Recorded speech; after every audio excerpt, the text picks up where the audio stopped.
ನಮಸ್ತೆ ನವಕರ್ನಾಟಕ ಟಿವಿಗೆ ಸ್ವಾಗತ. ನವಕರ್ನಾಟಕ ಟಿವಿ ಜನಪರ ನ್ಯಾಯಪರ. ನೀವಿನ್ನ ನಮ್ಮ ಚಾನೆಲ್ ಸಬ್ಸ್ಕ್ರೈಬ್ ಮಾಡಿಲ್ಲ ಅಂದ್ರೆ ಈ ಕೂಡಲೇ ಲೈಕ್ ಮಾಡಿ, ಶೇರ್ ಮಾಡಿ, ಸಬ್ಸ್ಕ್ರೈಬ್ ಮಾಡಿ, ತಪ್ಪದೆ ಬೆಲ್ ಐಕಾನ್ ಕ್ಲಿಕ್ ಮಾಡಿ. ಕಾಂಗ್ರೆಸ್ ಪಕ್ಷದ ಹಿರಿಯ ನಾಯಕರನ್ನ ಮಾಜಿ ಶಾಸಕ ಕೆಎಸ್ ಕಿರಣ್ ಕುಮಾರ್ ಭೇಟಿ ಮಾಡಿ ಅಭಿನಂದನೆ ಸಲ್ಲಿಸಿದ್ದಾರೆ.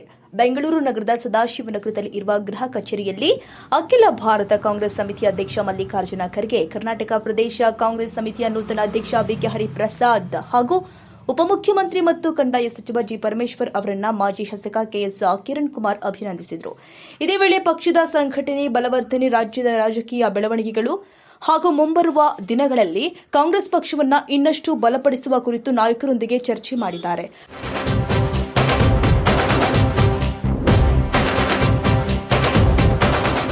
ಭೇಟಿಯ ಸಂದರ್ಭದಲ್ಲಿ ಹುಳಿಯಾರ್ ಬ್ಲಾಕ್ ಕಾಂಗ್ರೆಸ್ ಅಧ್ಯಕ್ಷ ಪಿಟಿ ಚಿಕ್ಕಣ್ಣ ಹಾಗೂ ಚಿಕ್ಕನಾಯಕನಹಳ್ಳಿ ಬ್ಲಾಕ್ ಕಾಂಗ್ರೆಸ್ ಸಮಿತಿ ಅಧ್ಯಕ್ಷ ಸಿಡಿ ಚಂದ್ರಶೇಖರ್ ಉಪಸ್ಥಿತರಿದ್ದು ಪಕ್ಷದ ಹಿರಿಯ ನಾಯಕರಿಗೆ ಶುಭ ಕೋರಿದ್ದಾರೆ.